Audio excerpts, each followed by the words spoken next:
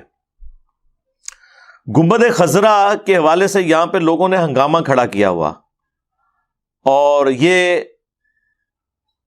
اگر کوئی شخص مزارات کے بارے میں بولتا ہے کہ اس کے اوپر عمارتیں مت بنائیں, ان کے اوپر قبے مت بنائیں, تو وہ ہمیشہ صحیح احادیث کے مقابلے پر گنبد خضرا کی مثال دیتے تھے. ہم لاکھ چیختے رہے کہ صحیح مسلم میں حدیث ہے کہ نبی علیہ السلام نے منع فرمایا 3 کاموں سے: قبروں کو پکا کرنے سے, قبروں پر عمارت بنانے سے, اور قبروں پر بیٹھنے سے. لائیو قبر کے اوپر بیٹھنا بھی حرام ہے, اور مجاور بن کے بیٹھنا بھی حرام ہے. لائیو بیٹھنے کے بارے میں تو مسلم شریف میں حدیث ہے کہ کوئی شخص کسی مسلمان کی قبر پہ بیٹھے یا پاؤں رکھے, اس سے بہتر ہے کہ وہ آگ کے انگاروں پہ بیٹھے اور وہ انگارے اس کے کپڑے اور کھال کو بھی جلا دیں. یعنی وہ جو تکلیف ہے اس سے بڑھ کر عذاب ہونا ہے اگر کوئی شخص کسی مسلمان کی قبر پہ پاؤں رکھتا ہے یا بیٹھتا ہے جان بوجھ کے, توہین کے طور پہ. ویسے اگر کسی کو نہیں پتا نیچے قبر ہے, وہ تو ظاہر ہے اس کے اوپر نہیں آئے گی چیز. اور قبروں پہ جانے کا مقصد بھی صحیح مسلم میں نبی علیہ السلام نے بیان کر دیا کہ میں تمہیں قبروں پہ جانے سے منع کرتا تھا, لیکن اب میں تمہیں حکم دیتا ہوں کہ قبروں پہ جاؤ تاکہ آخرت کی یاد آئے. یہ دنیا سے بے رغبتی دلانے والی جگہ ہے قبرستان. یہ نبی علیہ السلام نے مقصد بتایا تھا.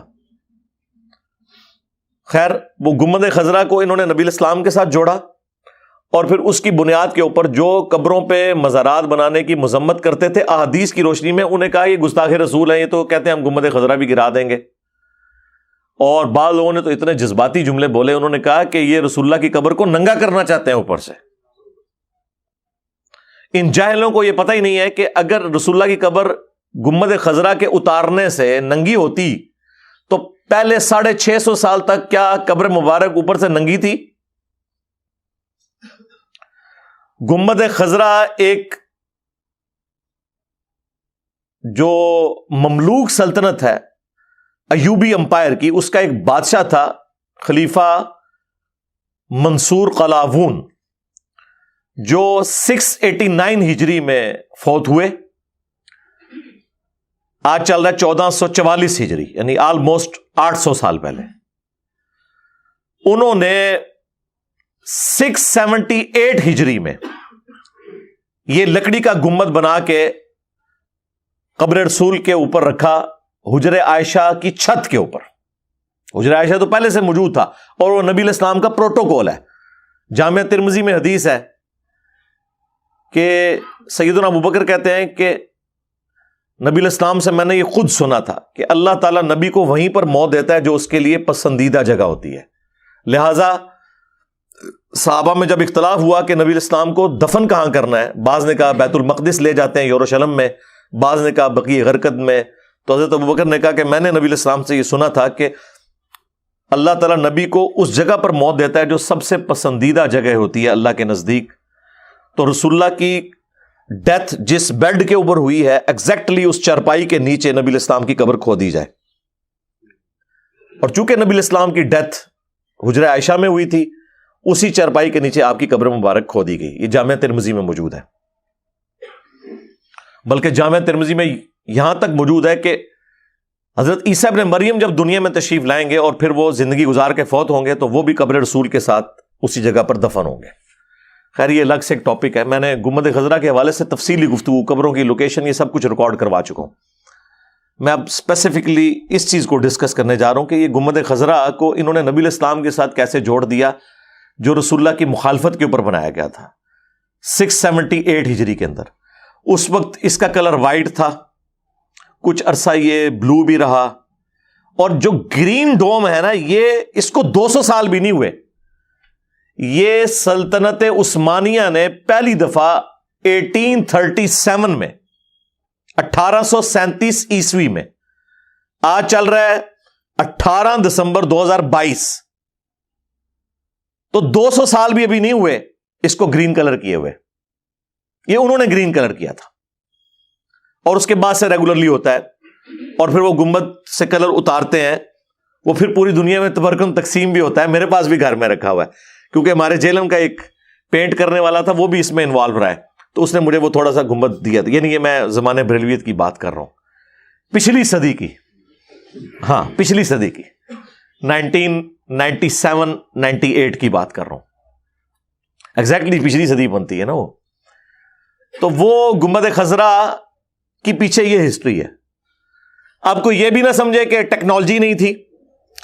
ٹیکنالوجی تو رسول اللہ کی پیدائش سے پہلے آلموسٹ 35 سال پہلے آیا صوفیہ یہ استنبول میں جو ہے, جس کا گنبد خضرا سے ایٹ لیسٹ 10 گنا بڑا ہے,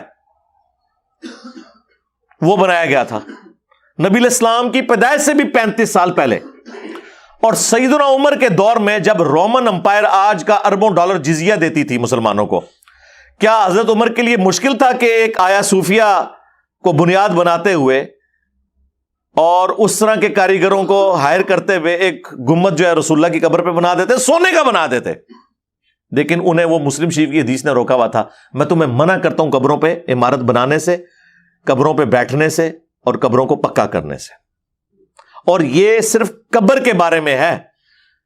آپ گنبد مسجد میں بنا سکتے ہیں, کسی اور ہسٹوریکل پلیس پہ بنا سکتے ہیں, کوئی مسئلہ نہیں ہے. ہزاروں صحابہ زندہ ہیں. 72 ہجری میں حضور کی وفات کے 61 ایئرز کے بعد عبد الملک بن مروان نے یروشلم میں, بنو امیہ کی جب حکومت تھی, 2 حصوں میں مسلم امپائر بٹ گئی تھی نا واقعہ کربلا کے بعد, شام اور عراق کے اوپر بنو امیہ کی حکومت تھی, اور حجاز پہ حضرت عبداللہ ابن زبیر خلیفہ تھے. اس دوران 72 ہجری میں عبد الملک بن مروان نے ڈوم آف دا راک, قبۃ الصخرہ, وہ گولڈن ڈوم جسے لوگ غلطی سے مسجد اقصی سمجھتے ہیں, حالانکہ مسجد اقصی اس سے تھوڑے دور سامنے ہے, وہ ڈوم آف دا راک جو گنبد خضرا سے بہت بڑا ہے, یہ اس وقت اس نے بنا کے اس چٹان کے اوپر تعمیر کروایا تھا جس سے نبی الاسلام معراج پہ تشریف لے گئے تھے. یہ 72 ہجری کی بات ہے. اور 74 ہجری میں عبداللہ ابن زبیر کو شہید کروایا اسی عبد الملک بن مروان نے اپنے گورنر حجاج ابن یوسف کے ذریعے. اس کے بعد حجاز کے اوپر بھی اس کی حکومت ہو گئی, لیکن اس نے جرت نہیں کی کہ یہاں پہ کوئی گنبد بنا کے رکھے. انہیں پتا تھا کہ نبی الاسلام کی قبر کے ساتھ یہ کام نہیں کر سکتے. ایون اس کا جب بیٹا ولید بن عبد الملک حکمران بنا, صحیح بخاری میں آتا ہے کہ اس کے دور میں آلموسٹ سیدنا عمر کی شہادت کے 70 ایئرز کے بعد حجر عائشہ کی دیوار گری تو ایک پاؤں ظاہر ہوا, لوگوں نے استغفار پڑھنا شروع کر دیا. پھر عروہ ابن زبیر کو بلایا گیا, تو جو حضرت عائشہ کے محرم بھی تھے اور بھانجے بھی تھے, انہوں نے بتایا کہ یہ جو قبروں کی لوکیشن ہے نا, یہ حضرت عمر کا پاؤں ہے جو نکلا ہے. اور پھر حجر عائشہ کو دوبارہ سے تعمیر کیا گیا, اس کی دیوار کو. اس وقت تو بڑا اچھا موقع تھا کہ کنسٹرکشن ہو رہی تھی, تو ایک گنبد یہاں بنا دیتے کہ بھی میرے باپ نے تو قبۃ الصخرہ بنوایا تھا, تو میں اپنی لیگیسی چھوڑ دیتا ہوں, یہاں گنبد خضرا بنواتا ہوں. نہیں,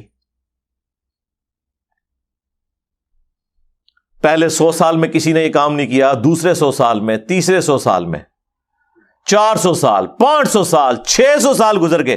7ویں صدی ہجری کے اندر 678 ہجری میں یہ ایوبی سلطنت کا جو مملوک ان کی امپائر تھی, اس کے ایک بادشاہ جو سنی تھا, میں نے ایک ویڈیو میں فاطمی بادشاہ کا ذکر کیا تھا, اس پہ میں نے پھر رجوع کیا تھا, یہ نہیں فاطمی بادشاہ نہیں تھا, یہ مملوک سلطنت ایوبیوں کی یہ سنی وہ بادشاہ تھا. اور یہ 7ویں صدی ہجری مسلمانوں پہ افتاد ٹوٹی ہے. اسی میں ہی جو ہے وہ ایک اور مملوک سلطنت کا جو بادشاہ تھا جو اس سے پہلے تھا، اس نے جو ہے وہ الملک المظفر، اس نے یہ مروجہ میلاد والا سلسلہ شروع کروایا. یہ بھی 7ویں صدی ہجری میں شروع ہوا ہے میلاد کا سلسلہ. اس سے پہلے میلاد اس طریقے سے نہیں منایا جاتا تھا. وہ اسی طریقے کو فالو کرتے تھے جو صحیح مسلم میں حدیث ہے، فیہ ولدت وفیہ انزل علیہ، میں پیر کا روزہ اس لیے رکھتا ہوں کہ اس دن میری پیدائش ہوئی اور اس دن مجھ پہ پہلی دفعہ وحی نازل ہوئی. اللہم صلی علی محمد وعلی آل محمد. اور یہ گنبد خضرا بھی لا کے رکھ دیا انہوں نے. اور یہ پوری تاریخ آپ کو تاریخ مدینہ کے اوپر پہلے 900 سال کی پوری تاریخ ریٹن میں موجود ہے. پوری دنیا میں یہ کتاب ہسٹری میں مسلمانوں کے ہسٹورینز اسے کوٹ کرتے ہیں. وفاء الوفا علامہ سمہودی کی 911 ہجری کے اندر وہ فوت ہوئے ہیں. انہوں نے اپنے زمانے تک پوری گنبد خضرا کی اور پلس مسجد نبوی شریف کی اور پورے مدینے کی بیسیکلی انہوں نے ہسٹری لکھی ہے. اور اسی میں وہ جھوٹا واقعہ بھی وہ نور الدین زنگی والا لکھا ہوا ہے بغیر سند کے، کہ وہ نبی الاسلام کی قبر مبارک سے جسم عطر جو ہے وہ یہودی غائب کرنے لگے تھے. اور یہ وہ لوگ واقعہ سناتے ہیں جو اپنے بابوں کے بارے میں عقیدہ رکھتے ہیں کہ وہ مرنے کے بعد بھی اتنی طاقتیں رکھتے ہیں. وہ رسول اللہ کے اوپر ہی جھوٹا الزام لگا رہے ہیں کہ نبی الاسلام کی یعنی قبر مبارک سے جسم نکال کے یہودی شفٹ کرنے لگے تھے. اور نور الدین زنگی وہاں پہ پہنچ گیا، اسے نبی الاسلام نے زیارت کروائی.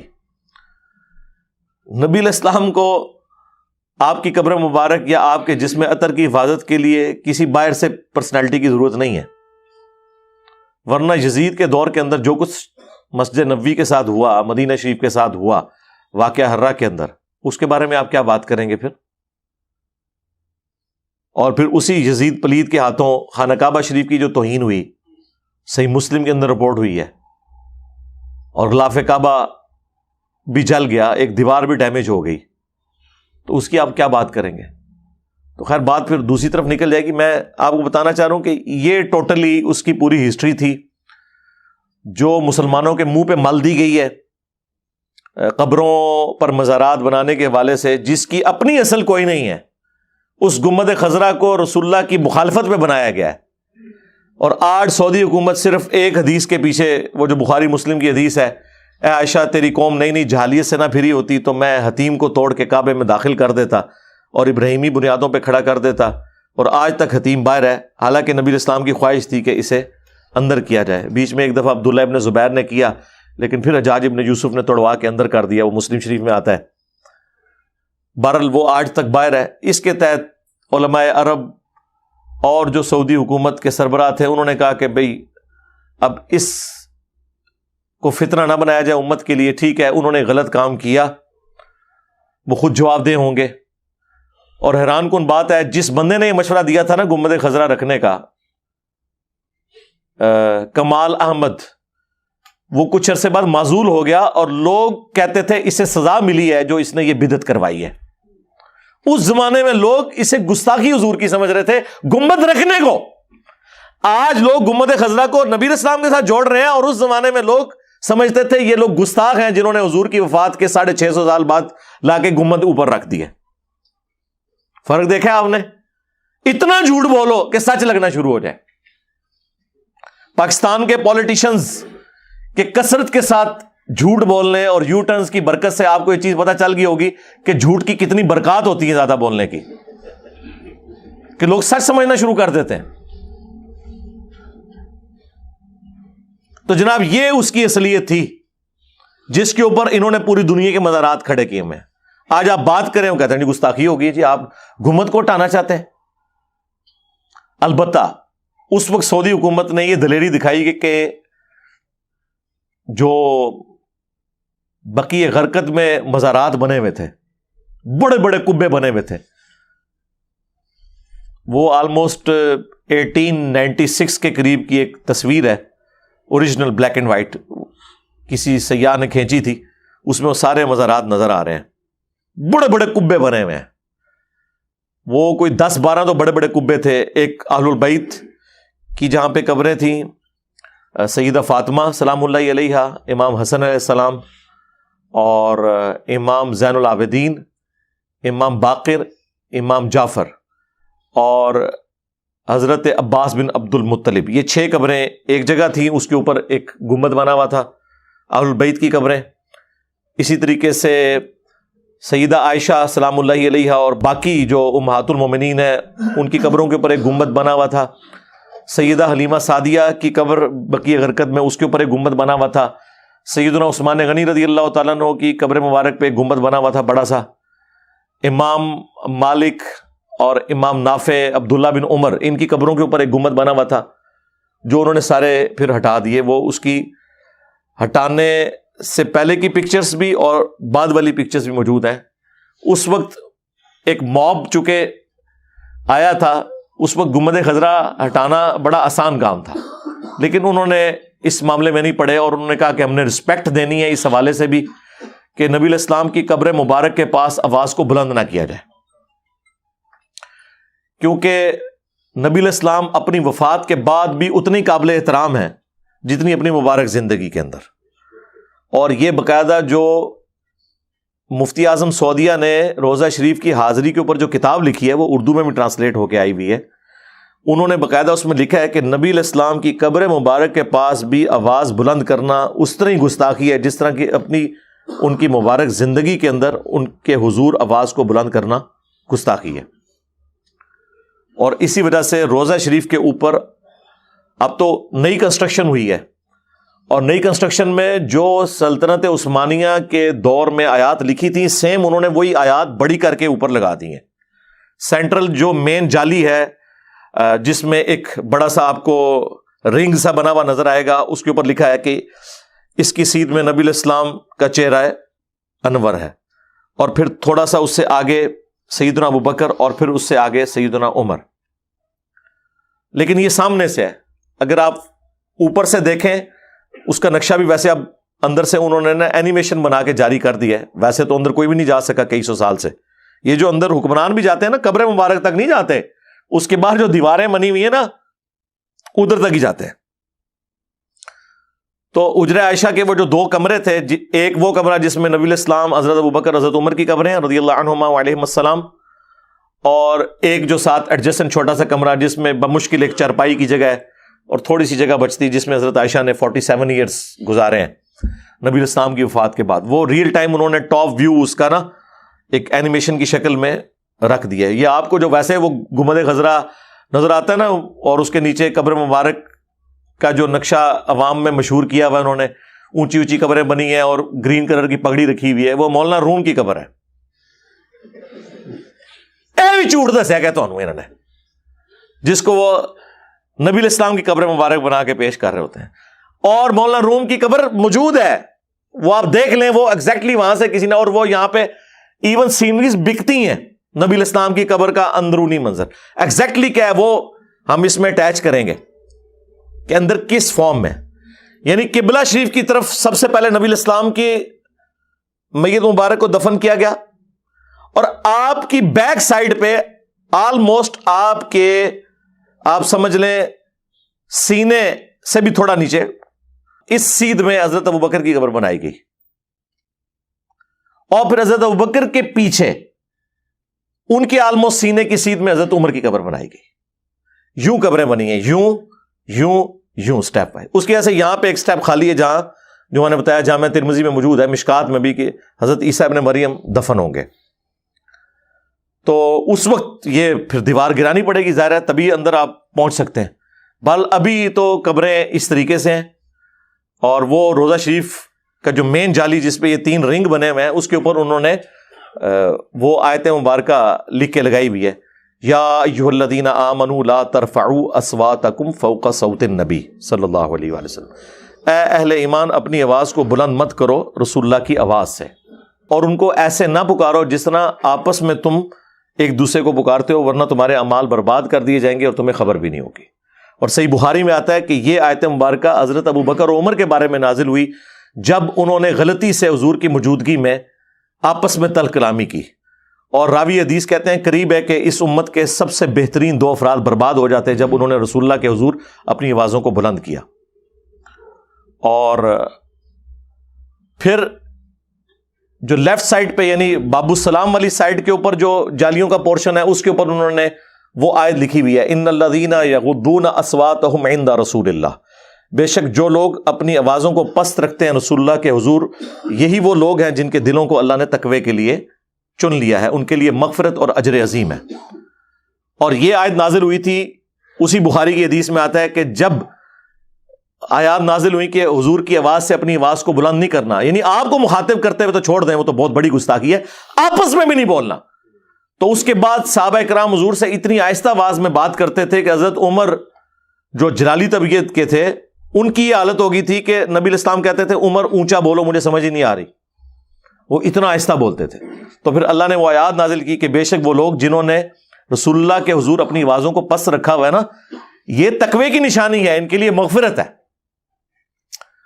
اور جو باب البقی والی سائڈ کے اوپر روزہ شریف کے آگے سے گزر کے وہ جو تیسری جالی ہے، یہ 3 پورشن جالیوں کے بنے میں، اس کے اوپر وہ آیت لکھی ہوئی ہے ما کان محمد ابا احد من رجالکم ولکن رسول اللہ وخاتم النبیین، ختم نبوت والی آیت اس کے اوپر لکھی ہوئی ہے۔ تو یہ 3 آیات ہیں۔ اس طرح باب السلام کی طرف سے آپ انٹر ہوتے ہیں اور پھر روزہ شریف کے سامنے سے حاضری دے کے اور دوسری طرف سے نکل جاتے ہیں، وہ بھی 4 کتابوں کے اندر صحیح سند کے ساتھ ہے۔ الموطا امام مالک کے اندر ہے، سنن کبریٰ البیہقی میں، المصنف ابن ابی شیبہ میں، فضل الصلاۃ علی النبی میں، کہ عبداللہ بن عمر جب بھی سفر پہ جاتے یا واپس آتے تو پہلے مسجد نبوی میں 2 نفل پڑھتے اور پھر قبر رسول پہ آ کر عرض کرتے السلام علیک یا رسول اللہ، اور پھر حضرت ابوبکر کی قبر کے سامنے السلام علیک یا ابا بکر، السلام علیک یا عمر، اور ایک روایت میں السلام علیک یا ابتا، اے میرے باپ آپ پر سلام ہو۔ تو روزہ شریف کی حاضری گنبد خضرا پہ ڈسکشن کو کوئی یہ نہ سمجھے کہ ہم کوئی قبر رسول کی حاضری کے اوپر کوئی آبجیکشن کر رہے ہیں، نعوذ باللہ۔ قبر رسول کی حاضری صلی اللہ علیہ وآلہ وسلم اس پلانٹ ارتھ پہ کسی مسلمان کے لیے سب سے بڑی کوئی سعادت ہو سکتی ہے تو ان میں سے ایک بڑی سعادت ہے، وہ اپنی جگہ موجود ہے۔ لیکن نبی علیہ السلام کی محبت میں، نبی علیہ السلام کی قبر مبارک کے ساتھ جو کچھ ان لوگوں نے کیا وہ تو نبی علیہ السلام کی مخالفت ہے۔ ابو داؤد میں، ابن ماجہ میں یہ حدیث موجود ہے، ایک صحابی نے نبی علیہ السلام کو سجدہ کیا، آپ نے فرمایا سر اٹھا کیا کر رہا ہے؟ انہوں نے کہا کہ میں عراق میں گیا تھا، ہیرا نامی شہر میں نے دیکھا کہ لوگ اپنے سردار کو سجدہ کرتے ہیں، تو آپ تو اللہ کے رسول ہیں، ہم آپ کو سجدہ کیوں نہ کریں؟ تو آپ نے فرمایا جب میں فوت ہو جاؤں گا اور تم میری قبر کے پاس سے گزرو گے، کیا میری قبر پہ بھی سجدہ کرو گے؟